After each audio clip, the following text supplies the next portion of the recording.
प्रकाश का अपवर्तन, refraction of light. इसमें एक टॉपिक आता हमारे पास प्रकाशिक तंतु। ये भी प्रकाश के अपवर्तन पर ही आधारित होता है। आइए इसे स्टडी करके देखते हैं। प्रकाशिक तंतु क्या होता है, इसका क्या क्या यूज हो सकता है, ये काम कैसे करता है,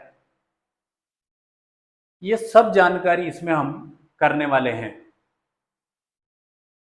एक विशेष चीज कि वीडियो को आप पूरा देखें तो आपको जो प्रॉब्लम है वो समझ में भी आएगी और उसको एग्जाम तक लिख भी पाएंगे हम। अगर आप वीडियो को स्किप करके या फिर मनोरंजन की तरह उसको स्किप करेंगे तो पूरा नहीं हो पाएगा। यहाँ पर डायग्राम में आपको ऑप्टिकल, दोनों डायग्राम एक ही हैं। इसमें ऑप्टिकल फाइबर दिख रहा है आपको, प्रकाशिक तंतु। ये पूर्ण आंतरिक परावर्तन की घटना पर आधारित एक ऐसी युक्ति होती है जो प्रकाश सिग्नलों को एक स्थान से दूसरे स्थान तक ट्रांसमिट करता है।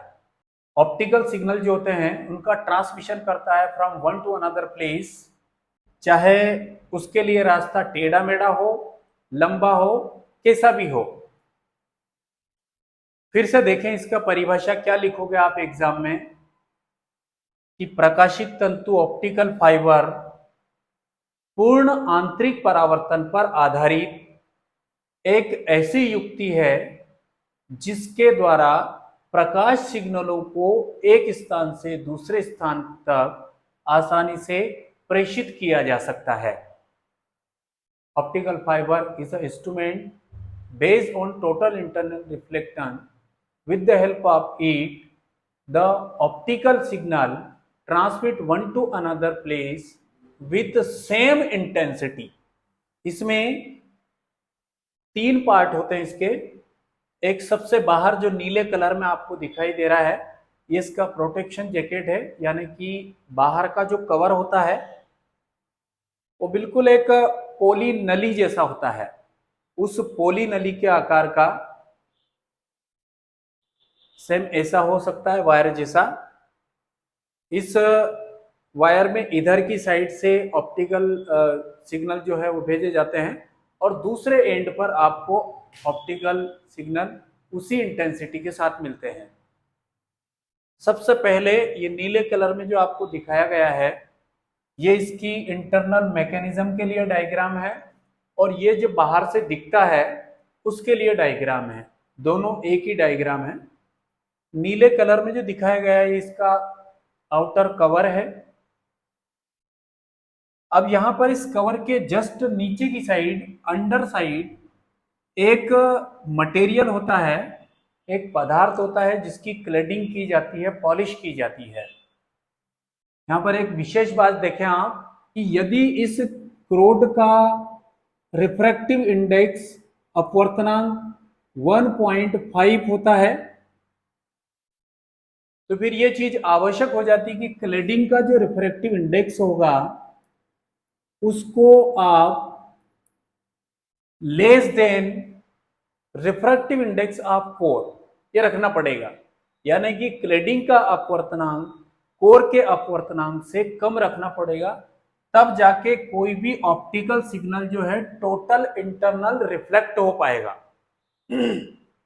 टोटल इंटरनल रिफ्लेक्शन फिनोमेना के लिए क्या रिस्ट्रिक्शन है, क्या शर्त है कि जो सिग्नल है वो denser medium to rare medium में ही ट्रेवल करना चाहिए। तो यहां पर ये डेंसर मीडियम हो गया कोर और रेयर मीडियम हो गया कौन सा, क्लेडिंग।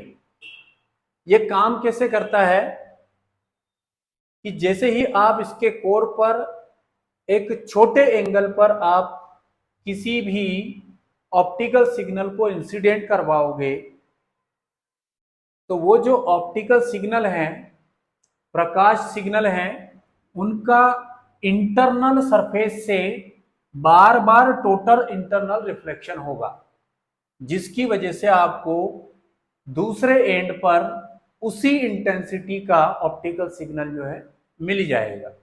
जो इंटेंसिटी यहां पर थी वही इंटेंसिटी यहां पर रहेगी। प्रकाश तंतु का उपयोग कहाँ कहाँ पर होता है, इसका यूज क्या क्या है। चिकित्सा के क्षेत्र में, ट्रीटमेंट में इसका उपयोग कैसे किया जाता है।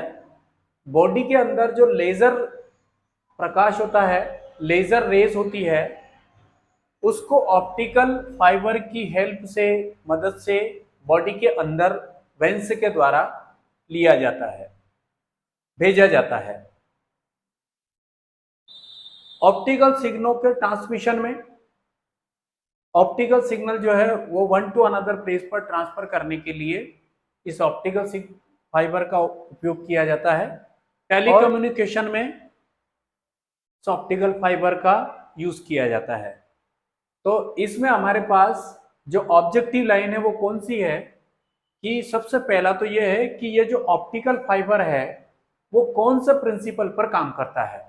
उसका जवाब है कि optical fibre total internal reflection के प्रिंसिपल पर काम करता है। दूसरा ऑब्जेक्टिव क्या है कि यहां पर क्लेडिंग का जो रिफ्रैक्टिव इंडेक्स है वो कोर के रिफ्रैक्टिव इंडेक्स से कम होना चाहिए, यानी कि क्लेडिंग का अपवर्तनांक कोर के अपवर्तनांक से कम होना चाहिए।